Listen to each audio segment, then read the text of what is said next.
হরে কৃষ্ণ।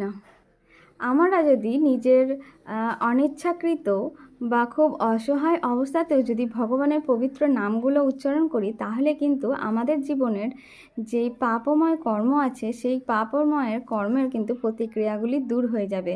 যে সমস্ত পাপ কর্ম আমরা করেছি সেগুলো কিন্তু ভগবানের পবিত্র নাম উচ্চারণের জন্য কিন্তু সেগুলো দূর হয়ে যায়।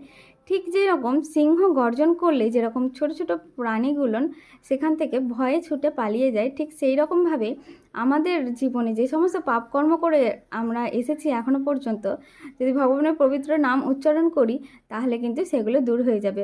তাহলে আর দেরি না করে এক্ষুনি কিন্তু ভগবানের নাম জপ শুরু করে দিন, নিজেদেরকে পাপ থেকে বাঁচানোর জন্য, পাপের হাত থেকে নিজেদেরকে বাঁচানোর জন্য কিন্তু ভগবানের পবিত্র নাম জপ করা শুরু করে দিন। হরে কৃষ্ণ কৃষ্ণ কৃষ্ণ হরে হরে, হরে রাম রাম রাম হরে হরে।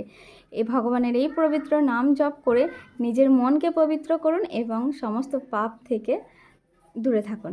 হরে কৃষ্ণ, হরি বল।